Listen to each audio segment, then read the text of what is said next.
Sachin sir, मला तुम्हाला विचारायचं की तुम्ही हे अप्रिसिएशन कुठून शिकलात, हे तुमच्यात कसं आलं? माझ्या स्वभावात आहे ते, पहिली गोष्ट तेच मी जे म्हटलं तसंच झालं ना. माझ्या स्वभावात काय आहे, मला चांगलं आधी दिसतं आणि हे काय मी त्याच्याकरता हे प्रॅक्टिस केली नाही आहे, हे उपजत आहे. करेक्ट. तर त्यामुळे मी ते दिसलं ते बोलतो. मला अप्रिशिएट करावंसं वाटलं तर मी ते करतो. मला कोणाला पाहून मनापासून आदर वाटला आणि पाय धरावेसे वाटले तर मी पाय धरतो. त्याचं ते दाखवणं आहे, बोलून दाखवणं किंवा अप्रिशिएट करणं जे आहे ते मी माझ्या गुरूंकडनं शिकलोय. अरे हा माणूस स्वतःच्या तोंडून स्वतःचं किती कौतुक करून घेतो. लोकांनी कौतुक केलं ना म्हणून स्वतःच आपलं कौतुक करून घेतो. आणि हा प्रश्न 100% महागुरूंनी विचारला लावला असेल, स्वतःचीच लाल करायला. किंवा ती मुलगी जी प्रश्न विचारते ती महागुरूंची मजा घेते, ती मनामध्ये बोलली असेल, हा स्वतःच्या तोंडून स्वतःच किती लाल करतो हे बघूया, हे तिच्या मनामध्ये आलं असेल म्हणून तिने हा प्रश्न विचारला. आणि हा पण किती लाल करतो स्वतःची, बघेल तेव्हा स्वतःच्या तोंडून स्वतःच कौतुक करतो. अहो लाल गंधर्व, तुमचं कौतुक लोकांना करू द्या.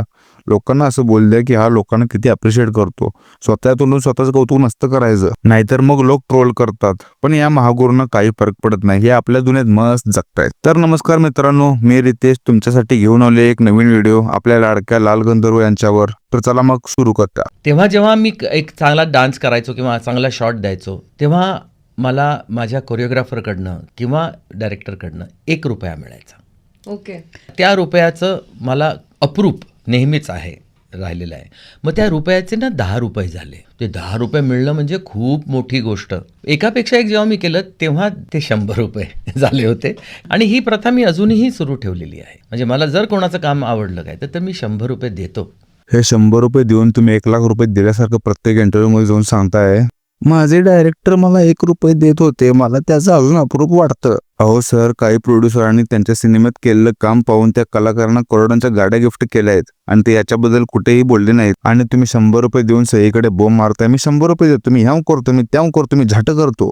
सर, इतक्या कमी वयामध्ये तुम्हाला यश मिळालं, प्रसिद्धी मिळाली, बॉलिवूडमध्ये तुम्ही नाव कमावलं, मराठीमध्ये नाव कमावलं, एवढं सगळं असताना, इतकी प्रसिद्धी असताना तुम्हाला कधी गळची बाधा नाही झाली, तुम्ही कधी मीपणा मिळवला नाही. हे सगळं कुठून आलं? हे श्रेय कशाचं? स्वभाव. हे प्रश्न विचारणारे पण आता मजा घ्यायला लागले तर आपल्या महागुरूंची. ते म्हणतात की कधी तुम्हाला मीपणा नाही आला. मी त्यांना सांगू इच्छितो की तुम्ही महागुरूंचे रिसेंटली इंटरव्ह्यू बघा, तुम्हाला कळेल की आपल्या महागुरूंमध्ये किती रेहमानी किड आहे आणि किती मीपणा आहे ते. आणि इकडे महागुरू पण लगेच तोंड डिचकून सांगतायत की माझा स्वभावच तसा आहे, माझा अपब्रिंग तसा आहे. तुमचे इंटरव्ह्यू बघून तुमचं अपब्रिंग समजते आता लोकांना. स्वतःच्या तोंडून स्वतःच कौतुक करायचं आणि म्हणायचं मला मीपणा नाहीये, मी गळची भाषा नाही करत. तुम्ही ग नाही, तुम्ही गु आहात गु. त्यांचं उत्तर ऐकल्यानंतर तो प्रश्न विचारणं सुद्धा हसायला लागला आणि ते मागे बसलेले लोक पण मनातल्या मला शिवायत असतील. तुम्हाला लाज वाटत नाही का सर असे इंटरव्ह्यू मध्ये हाकताना? तुम्हें शर्म है? कुछ शर्म आया है? इंटरव्ह्यूची सुरुवात झाली की यांचं मोठं होणं चालू झालंच. तुम्ही स्वतःच्या मनाला विचारा जरा, अरे किती फेकतोयस, बस कर आता. लोक शिवाय द्यायला लागली. फेंको अपनी पूरी शक्ति के साथ फेंको. तुमच्यावरती मेम तयार झाले आता. महागुरू बस करा आता. अरे दत्ता गेला का?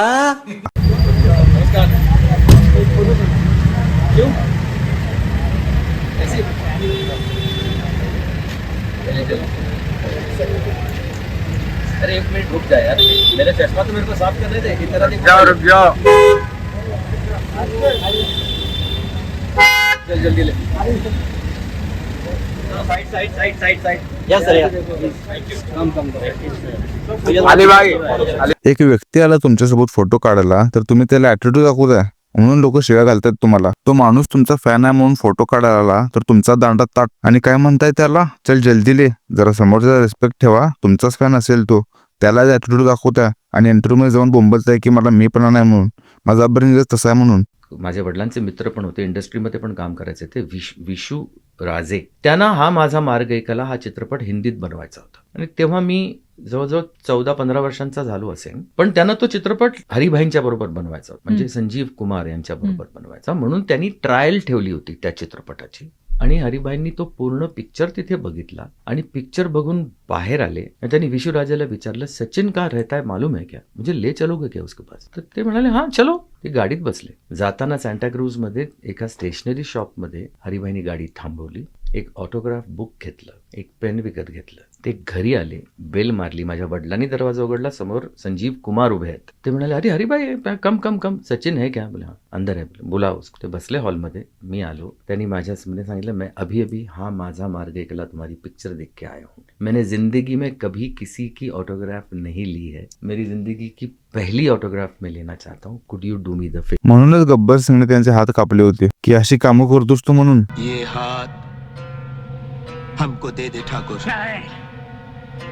ये हात हमको दे ठाकुर.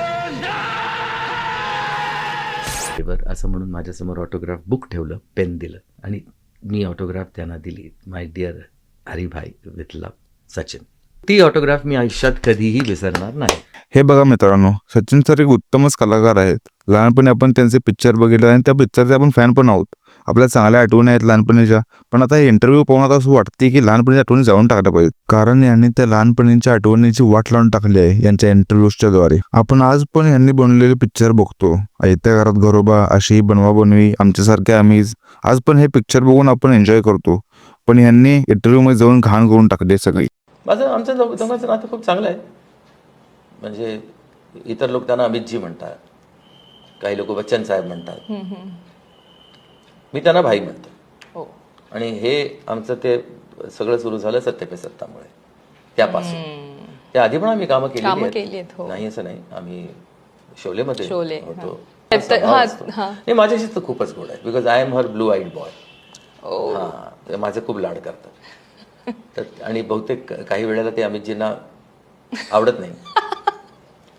कधी कधी ते म्हणतात ये जया के दहेज में आया है.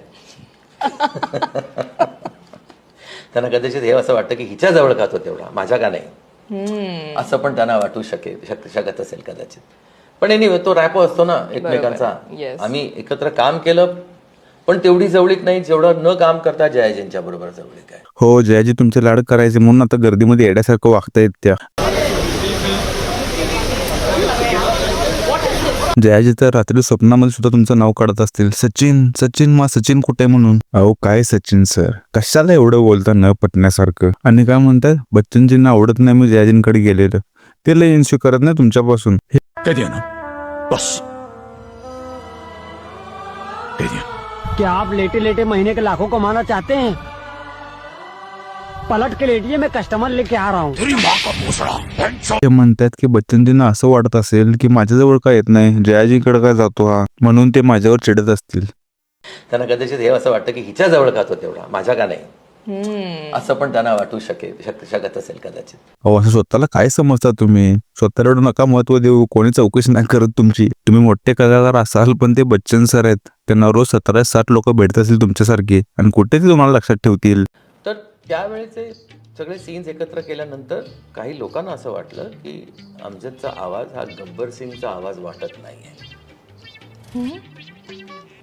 तो थोडासा पातळ वाटतोय, थोड्याशा वरच्या सुराचा वाटतोय.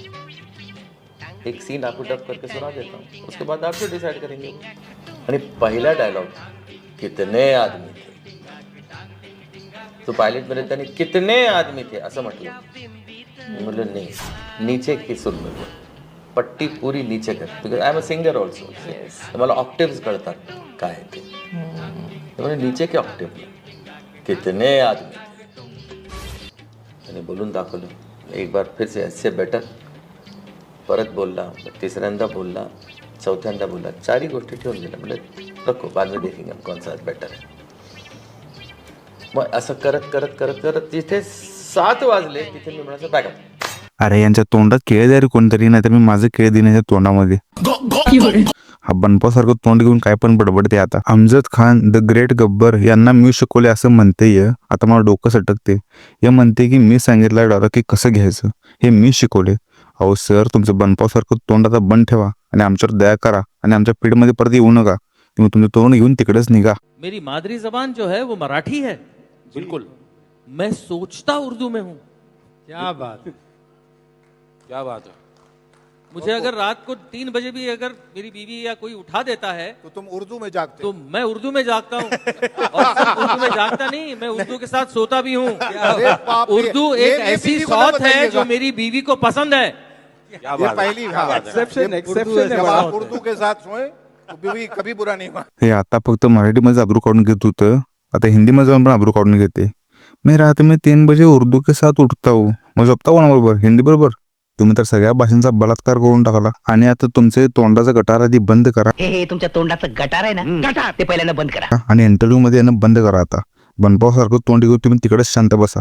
तर मित्रांनो, आजच्यासाठी बास करूया, कारण यांचा अजून इंटरव्ह्यू ऐकलं की माझं डोकं फुटेल. त्यामुळे जर तुम्हाला व्हिडिओ आवडला असेल तर लाईक करा आणि आपल्या लाडक्या लाल गंधर्वाबद्दल जे काही तुमचं मत आहे ते कमेंट बॉक्समध्ये फेकून मारा. आणि चॅनलला सबस्क्राईब करायला विसरू नका. बाय.